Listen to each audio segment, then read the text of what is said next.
नमस्कार, मैं Dhananjay Kumar, the public India में आपका स्वागत है।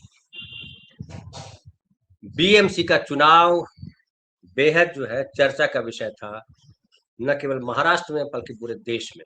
पूरे देश की मीडिया में चर्चा है कि मुंबई में जो चुनाव हो रहा है बॉम्बे म्युनिसिपल कॉर्पोरेशन का, उसमें क्या होगा। हालांकि आज मुंबई में जो चुनाव था बीएमसी का, उसके अलावा पूरे महाराष्ट्र में 28 और म्युनिसिपल कॉर्पोरेशन के चुनाव थे, लेकिन वो उसकी उस पे उतनी चर्चा नहीं है। बीएमसी की चर्चा इसलिए है कि बीएमसी का जो बजट है वो 75,000 करोड़ के आसपास है। और ये बताया जाता है कि जो नॉर्थ ईस्ट के कई स्टेट्स है, गोवा है, और नॉर्थ ईस्ट के जो स्टेट्स है उनके बजट के बराबर है या उससे ज्यादा है। और काफी समय से यहाँ पे शिवसेना का कब्जा है। शिवसेना यानी उद्धव बाला साहब ठाकरे, उद्धव ठाकरे की जो पार्टी, क्योंकि शिवसेना जो पहले थी 2017 में के बाद चुनाव हुए नहीं है, और उस समय जो शिवसेना थी वो पूरी शिवसेना थी।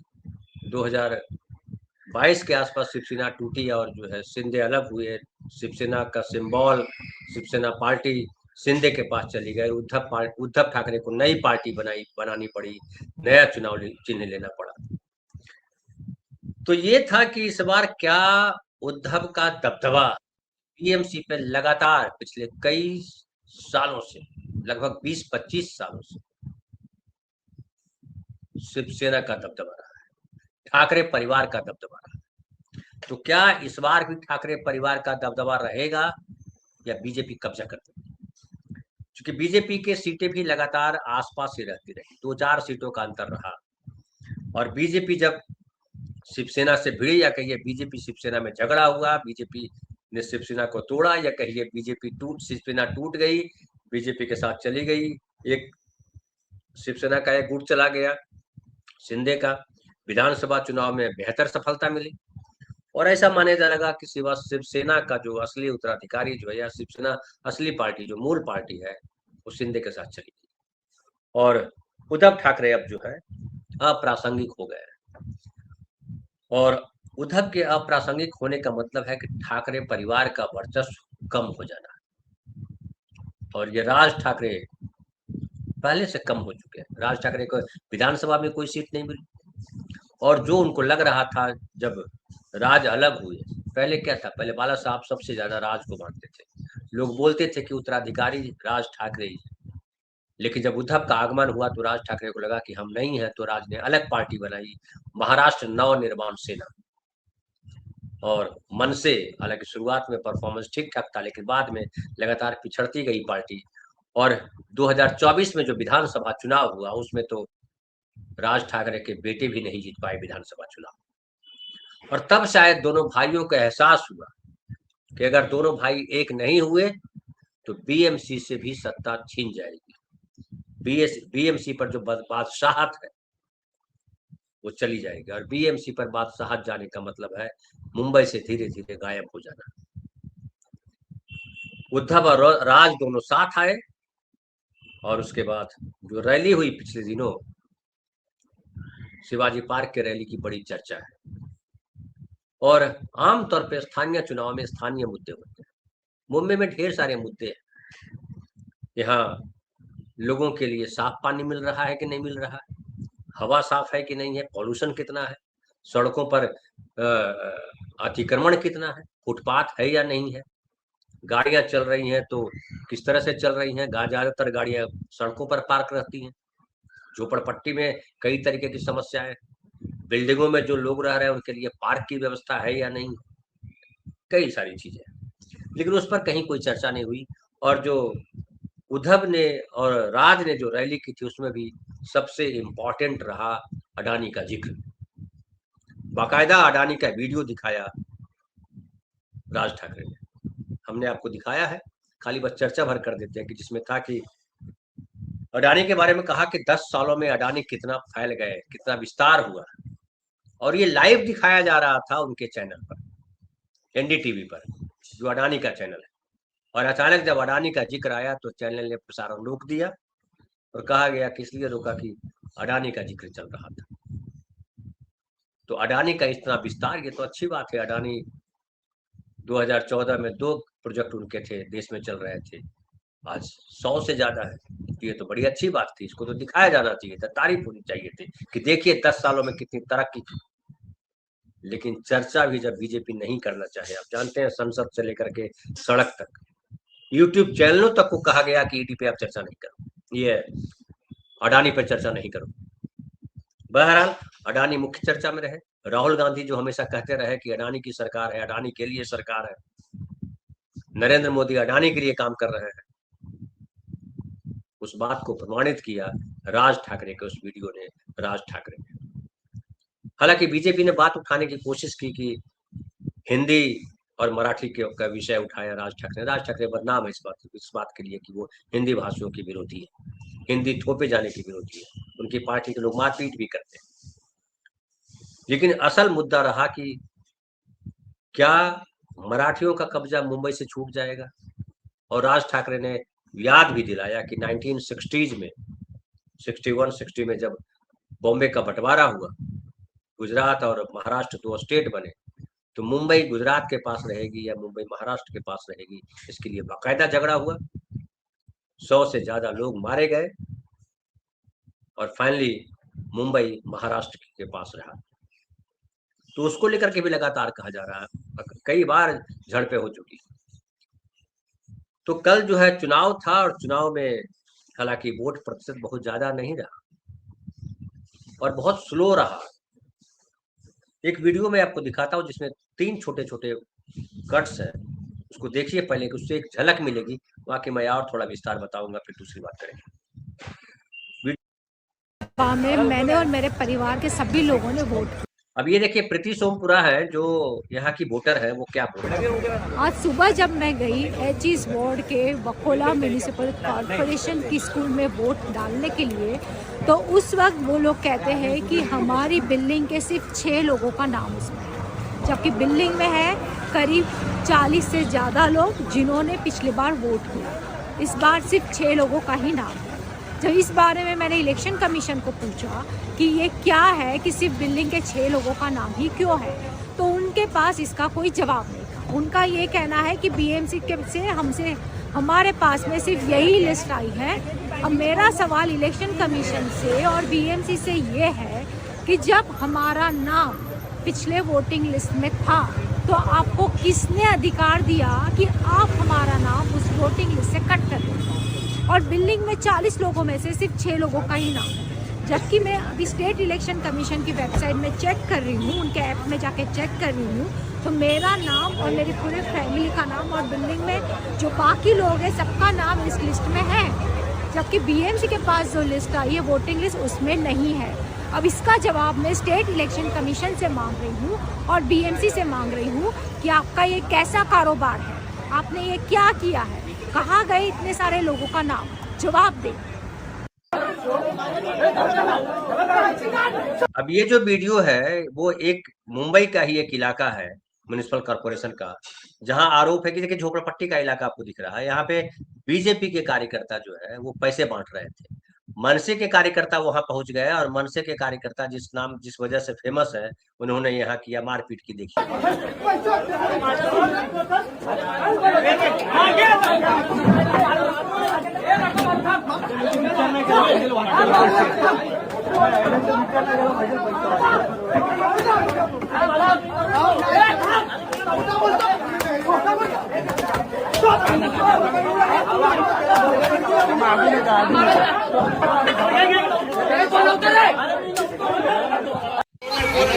अब ये तीसरा वीडियो जो आप देख रहे हैं, इसमें कहा गया, और बाकायदा आप देखिएगा सोशल मीडिया पे ये वीडियो खूब चल रहा है, कांग्रेस के जो सांसद हैं, जो उसके नेशनल स्पोक्सपर्सन हैं, और भी कई लोगों ने इस वीडियो को शेयर किया है, जिसमें बताया जा रहा है कि बीजेपी के लोग मिक्सर और ग्राइंडर बांट रहे हैं।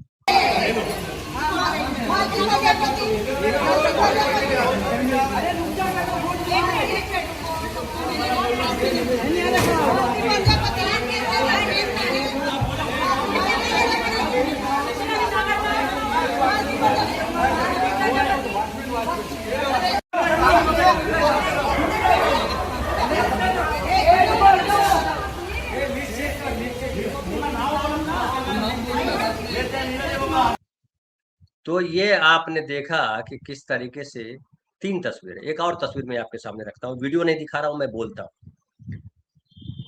महाराष्ट्र सरकार के मंत्री हैं वन एवं पर्यावरण मंत्री गणेश नाइक, न्यू बॉम्बे में रहते हैं। उन्होंने कहा कि मैं जब वोट देने गया, जहां मैं हर बार वोट देने जाता था, वहां गया तो मेरा नाम वहां नहीं था। मुझे बताया गया कि आपका दूसरे पोलिंग सेंटर पर आपका चला गया है नाम। मैं वहां गया तो वहां पता चला कि वहां भी मेरा नाम नहीं है और मैं बिना वोट दिए लौट आया। उन्होंने ये भी कहा कि मेरे परिवार के सारे सदस्य और रिश्तेदार एक ही बिल्डिंग में रहते हैं, लेकिन 3 अलग-अलग मतदान केंद्र में बांट दिए गए हैं। ये राज्य चुनाव आयोग की गलती है। पहला जो वीडियो दिखाया जिसमें प्रीति बोल रही थी, महिला जो बोल रही थी वही बात बोल रही थी कि उनके नाम ही नहीं, उनकी बिल्डिंग के 40 लोगों के 40 ज्यादा लोग रहते हैं और 6 लोगों के नाम है। गणेश नाइक जो मंत्री हैं, जो बीजेपी के नेता है, वो पहले शिवसेना में थे, शिवसेना से एनसीपी में गए, एनसीपी से बीजेपी में आ गए, अभी वन पर्यावरण मंत्री, वन मंत्री है। अब बताइए उनका भी नाम है। मैं खुद जब वोट देने गया, मैं तो सुबह सुबह वोट देने गया था, मैं भी यहाँ वोटर हूँ, मैं वोट देने गया सुबह सुबह, तो वहाँ भारी भीड़ थी, लंबी लाइन लगी हुई थी। मेरे पास पर्ची नहीं थी कि किस बूथ पर मेरा वोटिंग है। मेरे पास वोटिंग कार्ड था, मैंने दिखाया, बोला नहीं आप लेके आइए पर्ची। मैंने कहाँ से लाऊं? तो बगल में देखा कि ईसीआई के जो है इलेक्शन कमीशन के लोग बैठे हुए हैं, लंबी लाइन लगी हुई है, पुलिस वालों ने लाइन लगवाई, महिलाओं की अलग, पुरुषों की अलग। और अब उसमें आते आते आधा घंटा से ऊपर लग गया, पौने घंटे का आसपास समझिए लग गया मुझे वहां पहुंचते पहुंचते। उसके बाद लेडी जो थी उन्होंने कहा कि आपका तो नहीं दिख रहा है। हमने क्यों नहीं दिख रहा है? मेरा तो यहाँ देखिए दिख रहा है, ईसीआई का जो है नंबर उसमें तो दिखाई पड़ रहा है। तो आप मताधिकार ऐप पे देख लीजिए, वहां आपको दिख रहा है क्या? मुझे नहीं दिखा। तो मताधिकार ऐप मैंने डाउनलोड किया, मैंने उसमें डाला तो मुझे दिखा, उसमें बूथ नंबर, उसमें सीरियल नंबर सब गया। हमने फिर पुलिस वाले को दिखाया कि भैया ये है। मैं गया वोट देकर के आया, वहां भी लंबी लाइन थी, स्त्री का अलग लाइन, बुजुर्ग का अलग लाइन, आम आदमी जो है, जो सामान्य हम जैसे लोग हैं उनकी अलग लाइन। खैर, सब व्यवस्था वहाँ अंदर अंदर की व्यवस्था गड़बड़ नहीं थी, हमें ठीक ठाक लगी। मोबाइल भी ले जाने दिया, कहा खाली कि आप जो है म्यूट कर रखिएगा। पहले पिछली बार गया था तो वो मोबाइल रखवा लिया था, इस बार उन्होंने कहा कि नहीं मोबाइल लेके जा सकते हैं। खैर, लेकिन जो ऐप बताया, वो ऐप मुझे लगता है 10 बजे के आसपास चलना बंद हो गया और ढेर सारे लोग परेशान हो गए। मैंने कई लोगों को उसके पहले मैंने दिखाया, बताया भी कि लाइए आपका मैं देख देता हूँ। वहाँ जो बिठाए गए हैं चुनाव आयोग के द्वारा, जो लोग होते हैं जो बताते हैं पर्ची वही देंगे, पता ही नहीं चल रहा है। इतना सारा लिया हुआ है वोटर लिस्ट, उसमें भी उनको नहीं पता चल रहा है, बिल्डिंग के नाम से पता नहीं चल रहा है। अरे आप जो चुनाव आयोग जो ये जो वोटिंग कराता है, वोटिंग कराने का मकसद क्या है? कि सारे लोग जो योग्य है, जो वोटर है, वो वोट कर सके।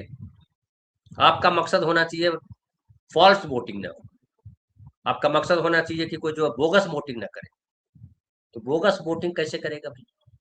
आपके वहाँ एजेंट है, आप जो है उसका कार्ड देखते हैं, नंबर मिलाते हैं, अगर वोटिंग कार्ड नहीं है तो दूसरे जो 11-12 आपने दिया है वो मिलाते हैं, आप चेहरा उसमें मिलता है, तब पता चलता है कि।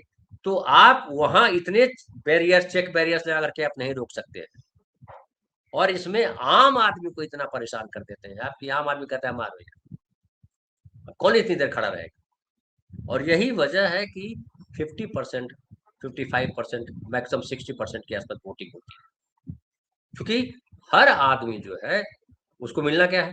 हालांकि मैंने देखा कि ऑटो पे भर भर करके ले जाया जा रहा है, जो कि गलत है। और एक मैं खास बात बताऊं कि ये जो चुनाव हो रहे हैं, पहले जो चुनाव होते थे मुझे याद है कि उसमें 15 कैंडिडेट, 18 कैंडिडेट, 12 कैंडिडेट होते थे, निर्दलीय कई लोग लड़ते थे, छोटी छोटी पार्टियों के लोग चुनाव लड़ते थे।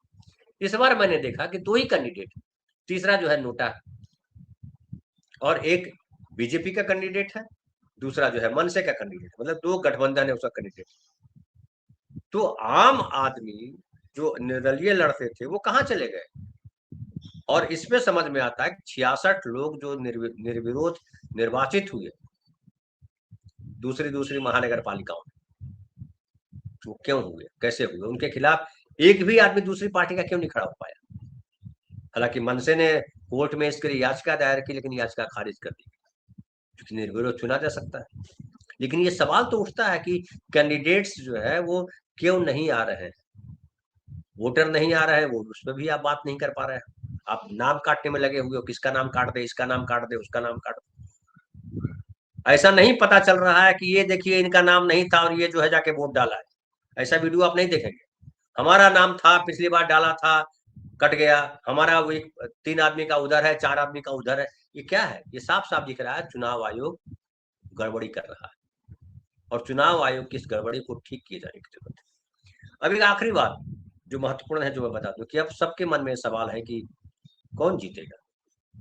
क्या बीजेपी कब्जा कर लेगी या शिवसेना का दबदबा बना रहेगा? शिवसेना मतलब उद्धव ठाकरे।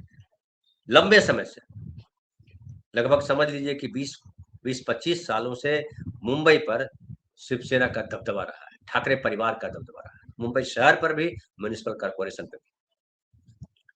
लेकिन विधानसभा चुनाव में भी बड़ी बुरी स्थिति रही उद्धव ठाकरे की पार्टी। शिंदे ने सेंध मारी और लगा कि शिंदे ही मेन पार्टी है, शिवसेना का मूल जो है शिंदे है। हालांकि उस वक्त विधानसभा चुनाव के दौरान राज ठाकरे अलग लड़े थे। इस बार दोनों भाई साथ आ गए और आना उनकी मजबूरी थी। दोनों भाई साथ आए हैं, मराठी वोटों का जिक्र किया है, मराठीवाद की बात की है। क्या वो बादशाहत बच पाएगी? और थर्ड एंगल है कि जो कांग्रेस है, कांग्रेस भी एक महत्वपूर्ण घटक है यहाँ पे, जिसकी चर्चा बहुत कम हो रही है। चर्चा हो रही है बीजेपी और उद्धव की, इन दोनों में से कौन कब्जा करेगा। लेकिन कांग्रेस की भी भूमिका बड़ी महत्वपूर्ण होने जा रही है, क्योंकि जब बीजेपी और शिवसेना साथ लड़ा करती थी तो कांग्रेस उसके पहले सत्ता में थी, फिर कांग्रेस विपक्ष में रही। हालांकि तब कांग्रेस और शरद पवार की पार्टी साथ लड़ा करती थी। शरद पवार की पार्टी इस बार जो है वो भी टूट गई। एक जो शरद पवार का हिस्सा है वो राज ठाकरे उद्धव ठाकरे के साथ है, जो अजित पवार की पार्टी है वो अकेले लड़ रही है, और कांग्रेस जो लड़ रही है, कांग्रेस और वंचित बहुजन अघाड़ी, जो प्रकाश अंबेडकर की पार्टी है, बाबा साहब के जो पौत्र है, उनकी जो पार्टी है, वो लड़ रहे हैं। और उनका भी हालांकि सारी सीटों पर नहीं लड़ रहा है, 227 के 227 सीटों पर नहीं लड़ रहा है, वो लड़ रहे हैं 195 सीटों पर। 32 सीटों पर शिवसेना उद्धव और बीजेपी के बीच सीधा मुकाबला है। एक और महत्वपूर्ण बात है जिस पर भी बात हो जानी चाहिए कि इस बार पूरे महाराष्ट्र म्युनिसिपल कॉर्पोरेशन के चुनावों में 50% आरक्षण लागू हुआ है। मुंबई में भी 227 में से 114 सीटों पर महिलाओं को जीत करके आना है। तो इस बार म्युनिसिपल कॉर्पोरेशन का चेहरा भी बदलेगा। हालांकि मुद्दे तो नहीं, न स्त्री की सुरक्षा की बात आ रही है, न स्त्री की पढ़ाई की बात आ रही है, न स्त्रियों के और दूसरे जो मामले। यहाँ मुंबई में आप सड़क पे निकलिए तो महिलाओं के लिए टॉयलेट्स की दिक्कत हो जाती है, महिलाओं के लिए और दूसरी चीजों की दिक्कत हो जाती है। मैं पटना इस बार गया हुआ था तो मैंने देखा कि वहाँ गाड़ियां लगी हुई है, कई जगह व्यवस्था की हुई है जहाँ पे महिलाओं से जुड़ी हुई आकस्मिक, चाहे वो सैनिटरी पैड हो या यूरिनल हो या कोई और चीज है, उसके लगाए गए हैं। मुंबई में मैं कहीं ऐसा नहीं देखता, जिसकी सख्त जरूरत है। और महिलाएं जो है जब बाहर निकलती, जब जानते हैं कि मुंबई में महिलाएं बहुत बाहर निकलती, जब उनको बाहर जाना होता है तो यूरिनल की प्रॉब्लम होती है, इस वजह से पानी कम पीती, कई सारी की बीमारियां आती है। इन सब चीजों पे कहीं चर्चा नहीं, चर्चा है तो बस वही जो नेशनल मुद्दे हैं। तो क्या इस बार जो बीएमसी का चुनाव है कुछ अलग रास्ता लेगा या उसी में उलझा रहेगा? हालांकि काउंटिंग अभी शुरू होगी, दोपहर तक परिणाम आने शुरू हो जाएंगे, तब हम और बात करेंगे कल आपसे कि क्या परिणाम आए और ऐसे परिणाम क्यों आए। फिलहाल इतना ही, बहुत बहुत धन्यवाद।